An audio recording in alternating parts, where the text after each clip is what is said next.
بسم الله الرحمن الرحيم. السلام عليكم ورحمة الله.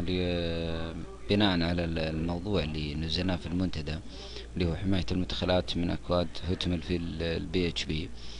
طبعا للتوضيح أكثر وشرح الكود البرمجي.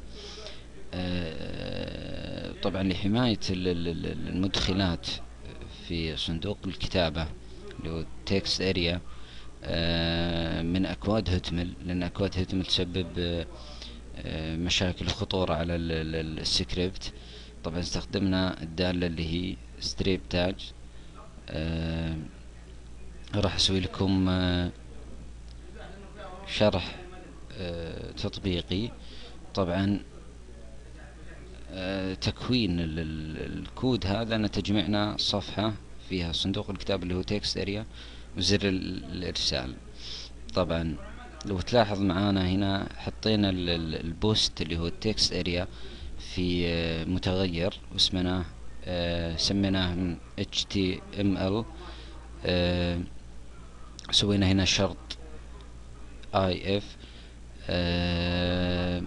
إذا كان إذا تم الضغط على زر الإرسال تطلع النتيجة في نفس الصفحة اللي هي فوق التكست اريا. عموما سوينا هنا الفورم تبع التكست اريا وزر الارسال، وهنا شرط التحقق، وهنا سوينا حماية الأكواد،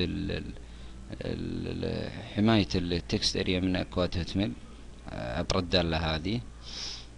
طيب نبي نجرب الآن. أنا راح أشيل الدالة. تمام.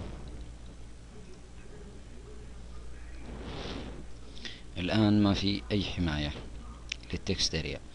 عموما نسوي ساف حفظ ونجي نجرب. مثلا بحط أكواد هوتميل بحيث مثلا بكتب أي اسم وأعرض الخط.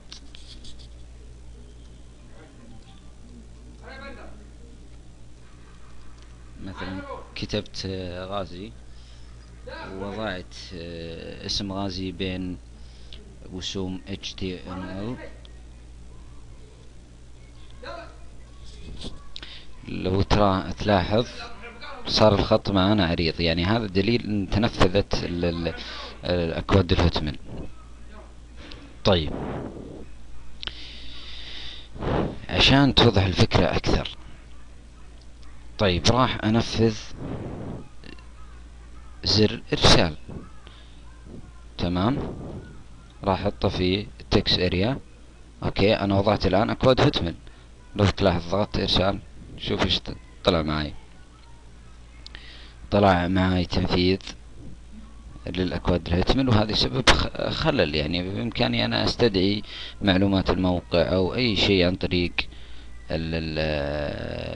التكست اريا اللي هو صندوق الكتابة. عموما الآن وضحت فكرة الحماية اللي هي ستريب تاج.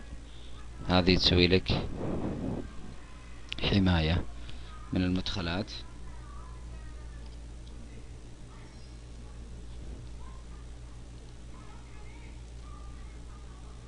تمام. الآن سوينا حماية. لو تلاحظ راح نكتب مثلا، نحط نفس الكود اللي قبل شوي. شوف ايش راح يطلع معنا. دقيقة.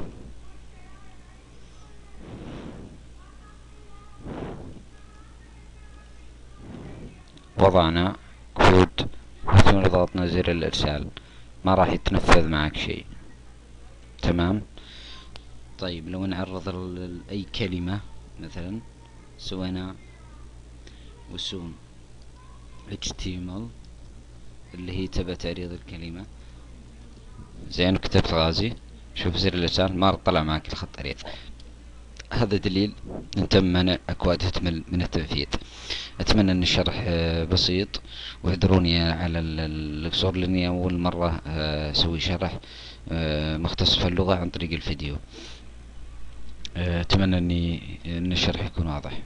في امان الله.